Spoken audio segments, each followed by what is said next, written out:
We're back again, and we're talking about everything to do with carpets and vacuuming and frequencies, but we're having a bit of a chat off, and you're telling me a story, and it's to do with chemicals, because obviously when you clean them, you've got chemicals going on, and this is where the experts really do come in, the specialists like yourself.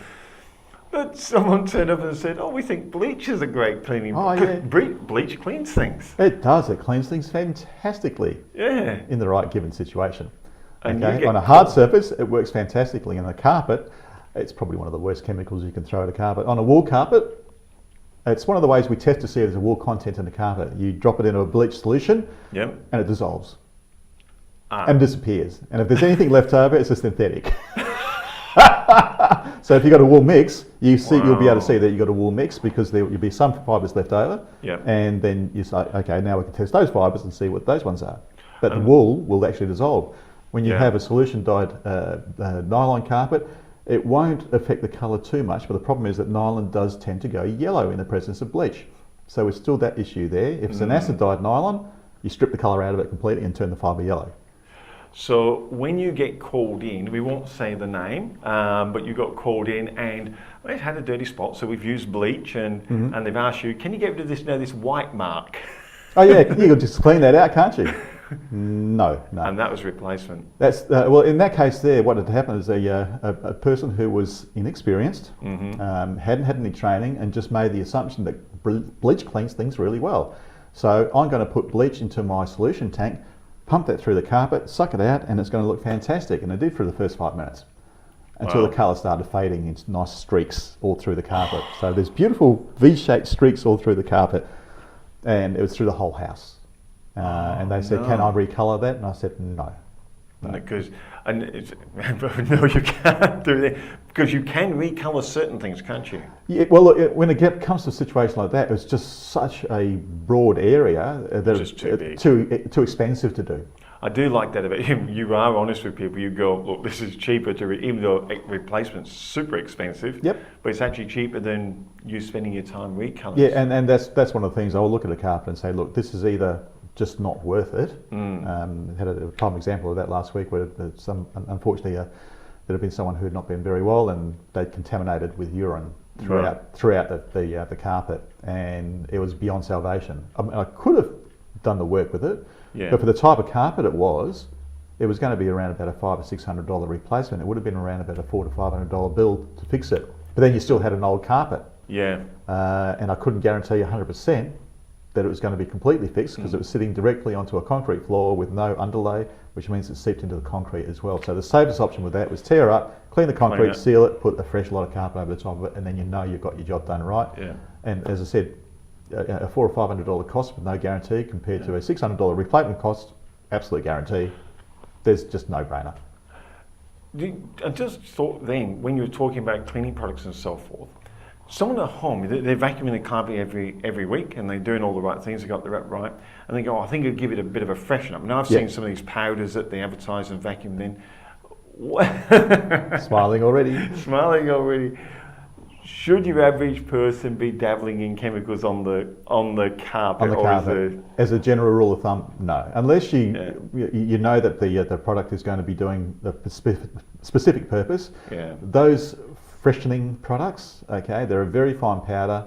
They sit in the carpet and they create all sorts of havoc, especially if you haven't got a decent enough vacuum cleaner yourself. If you don't have a vacuum cleaner with a HEPA filter on it for starters, most of those powders end up through the motor of your vacuum cleaner, and they ruin the motor and the vacuum cleaner because it's just so fine. Wow. Okay, the filters can't filter them out, and it just goes through. The other thing is that you can't pick that all up, and 9 times out of 10, I go to a carpet like that, and I know straight away all this powder sitting on the carpet. It's coming up out of the carpet, but I still can't get 100% of it out. And then you clean it. Yes. And this stuff is so fine that you get into water, it creates a slurry. You draw it out of the carpet as much as you can, but there's still going to be a thin film left behind on the carpet fibre. And then after the carpet dries out, you walk across the carpet and literally goes crunch, crunch, crunch, crunch, crunch. Because it's still all there. There's still so much in the carpet. Because it's just crystallised in there. there. It's not so much that it's crystallised, it's like almost like a cement powder. It's that fine. Oh, really? Okay, so when it gets wet, it literally goes into a mud. Right. And you can't completely flush that out. There's no system on the planet that works 100%. Okay, we'll get a fair bit of it out, but not completely, and then that creates issues further down the line for you. Because I know you've said to me on other occasions when people have used those powders, it starts to make it look like it's paler there or whiter there. Those sorts of situations, we're talking about an actual wet chemical that they've applied to the carpet, so that's slightly different again. But we're talking about in this situation the dry powders that shake over the carpet and then apparently vacuum it up, and it's meant to be the miracle, and it just doesn't work that way. No. So the safest rule of thumb is don't put chemicals on your carpet. No. Look, if you vacuum regularly, you'll find your carpets will stay bright and clean for quite some time, especially if you're using an upright, as I said. And then if you can't afford an upright, you've only got a barrel vacuum cleaner, put a power head onto it. Yeah. Okay, it will literally double the amount of soil that you're removing. Wow, okay? That's a lot. Yes, so you can keep control of that dry matter in the carpet that vacuums out fairly readily. There are also oily soils that are going to hit the carpet from pollutants in the air, from your cooking, and just general oils from the environment itself that are going to get tracked onto the carpet. Now those form an oil bonding on the carpet fibre that going to be chemically removed somehow. Yeah. Okay, they don't just vacuum off; they're sticky. No. Okay, so eventually you're going to get to the point that yes, you are going to have to clean your carpets to remove those oily soils. Okay, but the dry stuff, you can take care of yourself with a good regular vacuuming. Yeah. Now, we are heading into a bit of a festive season. There's going to be a few people having a few drinkies and different things.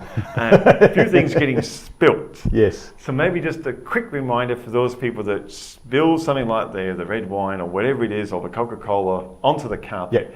What would you recommend as the first port of call? Just a quick reminder for everyone. Okay, well you can try and give us a call. We may be reachable over the Christmas period, depending on which day it is. Yeah. But what's the best number, Franco? The best number 0418 914 097. That will get you through to the office itself, and you'll be able to either speak to someone or at least leave a message that will get answered. Yeah.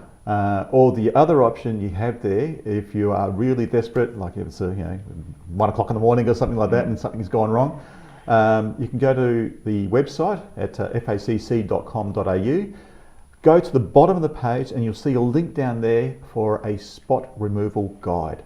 And then if you've got any sorts of problems, most of the stuff that's in there is the sort of stuff that you'll have lying around the house anyway, and you'll be able to safely remove stains and spots from your carpet.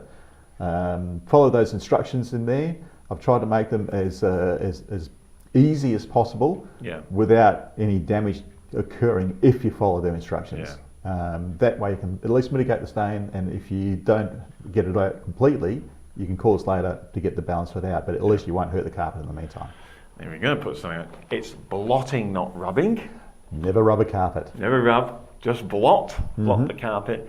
And if you are tempted to put a little bit of water on there, tiny teaspoon of it. Oh, look, it's enough to just make the carpet wetter. Yeah. You don't want it to have it flooded. I mean, you don't literally get a glass of water and tip it on there. That's just a big no-no, because you don't have the facility to draw it out. No. Unless you've got some sort of extraction machine. And please don't do like that guy that I had that actually threw 24 litres, a whole carton of soda water over a wine stain, and turned it from a stain removal job into a water damage mitigation job. And I know and this is what I've learned over the time, if you've got a spray bottle, put some water in it, a couple of sprays, and that's enough. And do just enough to wet it out and then blot it out. And you can repeat that process a couple of times because you're controlling the amount of moisture that goes into it. There's not a big flood of it. You really only want to keep the moisture in those top face yarns and not into the back of the carpet. Once it reaches the back of the carpet, then it becomes an issue. Fantastic. It's been great having you in. We will be taking the cameras out on site and we're going to do some filming so you can actually see some of this stuff in live action, and I'm actually looking forward to seeing some of this stuff. You're repairing carpets changing colours miraculously before your eyes.